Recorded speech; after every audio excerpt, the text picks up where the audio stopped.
if it improved your ability to execute the mission. So to answer everyone who asked, there's your answer. You got a lot of freedom when you're in a unit like Delta Force. So I want to jump into now the transition out of the military, and then I got some broad stuff after that. But one of the things that fascinates me is, much like a great athlete, I assume, correct me if I'm wrong, if you throw a football for 30 years and all of a sudden you don't play football anymore, it's not like that mindset just disappears, right? Like, how are you able to say, hey, I've done my job in the military, it's time for me to transition out, to retire? How difficult is that, and what challenges do you face with that? Yeah, it's incredibly difficult.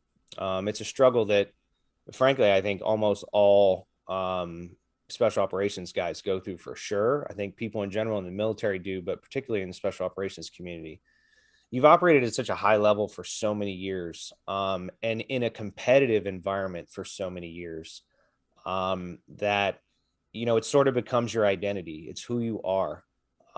What you do for a living becomes who you are, which is good when you have to be that laser focused on everything that you do to keep yourself and others alive.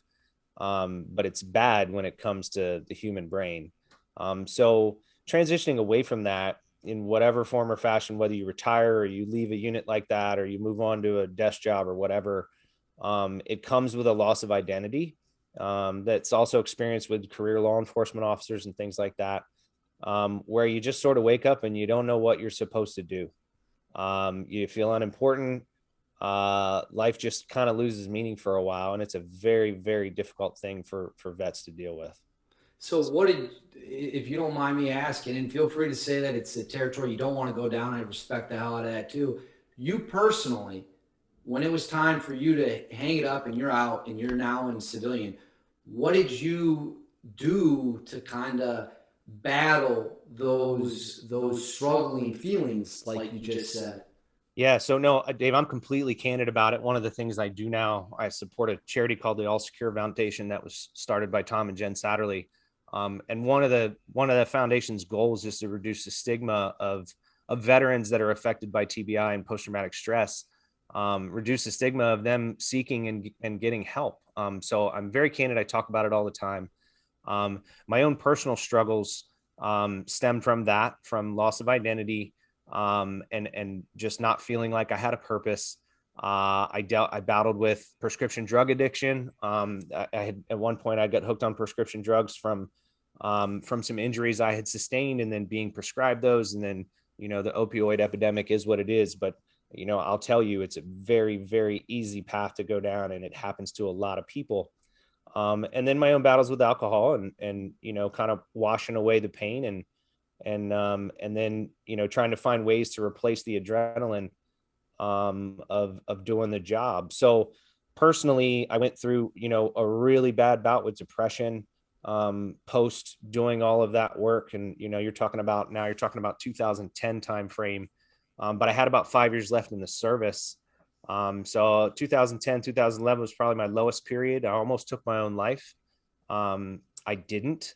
I was fortunate, one, to be surrounded by some really good people. I was at a point in my career where I was working in a staff job doing equipment development and acquisition for Special Forces Command. So kind of taking care of all the equipping needs for all the Green Berets in the Army. And I was surrounded by a bunch of senior guys just like me that were going through similar things. And we had enough commonality that I had somebody to talk to. And then I had some close friends and loved ones that pushed me to seek some professional help. And then through diagnosis, I was diagnosed with traumatic brain injury and post-traumatic stress and a number of other things. I had severe sleep disorder, battled with depression.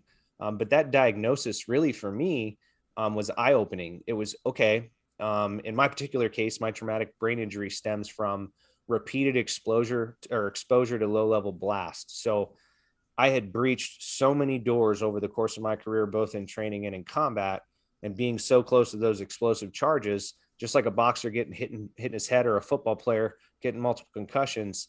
I had ruptured capillaries in my brain over and over and over again, which created my traumatic brain injury over time.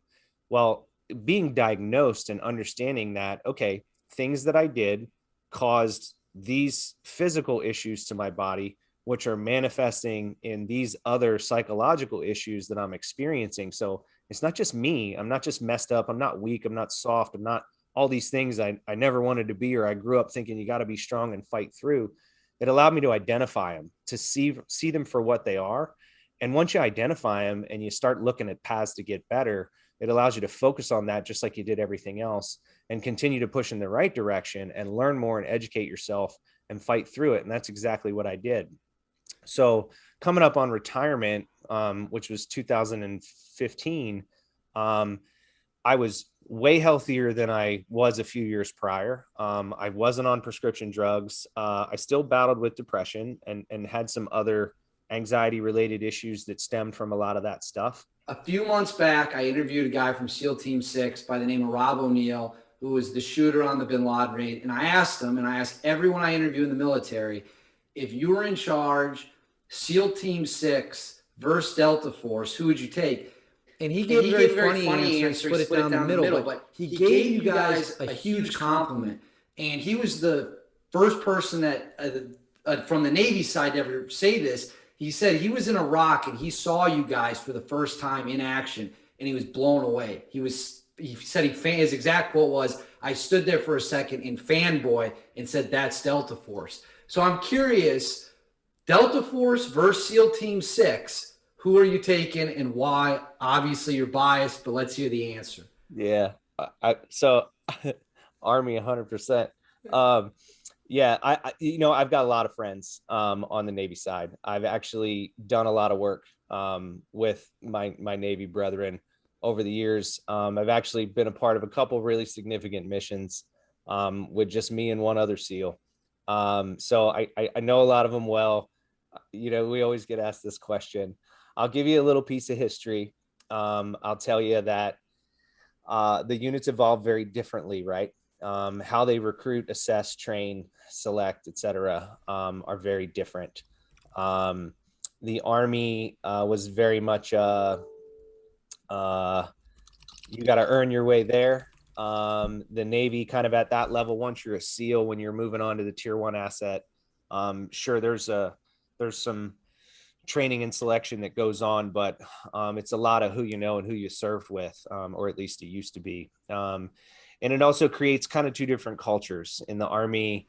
The Army, and not to say that they're not in the Navy, but the Army breeds leaders. Like from day one, you're as you move up from a rifleman to team leader, and you learn how to lead a couple of people, and then you're a squad leader and you learn how to lead a squad of people, and then you're a platoon sergeant, you learn how to lead a platoon, and so on and so on and so on.